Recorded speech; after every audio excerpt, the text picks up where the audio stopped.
Hi dears, welcome to Malayali's Talks. Hi dears, welcome back to my channel. Calicut university 4-ഇയർ degree പഠിക്കുന്ന എല്ലാ വിദ്യാർത്ഥികളുടെയും ഒരു ഡൗട്ടാണ് എത്ര മാർക്ക് വേണം പാസ്സാവാൻ എന്നത്. അപ്പോൾ ഇതിൻ്റെ ഭാഗമായിട്ട് കുറേ കമൻസുകളായി വരുന്നു. അതുകൊണ്ടാണ് ഞാനിപ്പോൾ ഈ ഒരു വീഡിയോ ചെയ്യാമെന്ന് തീരുമാനിച്ചത്. അപ്പോൾ ഞങ്ങൾക്ക് കിട്ടിയ വിവരങ്ങളുടെ അടിസ്ഥാനത്തിൽ നിങ്ങൾക്ക് ഓരോ സബ്ജക്റ്റിലും 35% മാർക്കാണ് പാസ്സാവാനായിട്ട് വേണ്ടത്.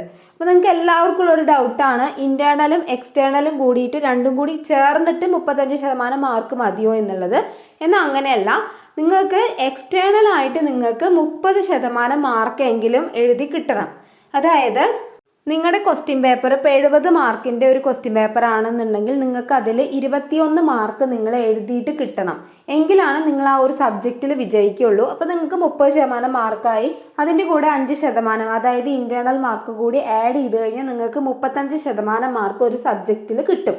ഓക്കെ, ഇപ്പോൾ 50 മാർക്കിൻ്റെ ക്വസ്റ്റ്യൻ പേപ്പർ ആണെന്നുണ്ടെങ്കിൽ നിങ്ങൾക്ക് 15 മാർക്ക് നിങ്ങൾ എഴുതി കിട്ടണം എന്നതാണ് അതിൻ്റെ ഒരു നിർബന്ധമായിട്ട് പറഞ്ഞിരിക്കുന്നത്. ഇപ്പോൾ നിങ്ങൾക്ക് മനസ്സിലായല്ലോ, ഡൗട്ടെല്ലാം ക്ലിയർ ആയി എന്ന് വിചാരിക്കുന്നു. 70 മാർക്കാണെങ്കിൽ 21 മാർക്കും 50 മാർക്കാണെങ്കിൽ 15 മാർക്കും നിങ്ങൾക്ക് പാസ്സാവാൻ വേണം.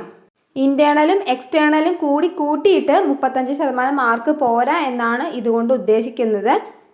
എക്സ്റ്റേണൽ മാർക്ക് എഴുതി കിട്ടിയിട്ട് തന്നെ 30% മാർക്ക് നിങ്ങൾ വാങ്ങിയിരിക്കണം. ഈ വിവരം അറിയാത്ത ഒരുപാട് വിദ്യാർത്ഥികളുണ്ടാവും. അവർക്കൊക്കെ ഇതൊന്ന് ഷെയർ ചെയ്ത് കൊടുക്കുക എല്ലാവരും. അതുപോലെ നിങ്ങൾക്ക് ഇങ്ങനെയുള്ള ഇൻഫർമേഷൻസ് ഒക്കെ അറിയണമെന്നുണ്ടെങ്കിൽ ചാനൽ സബ്സ്ക്രൈബ് ചെയ്യുക. Thank you for watching.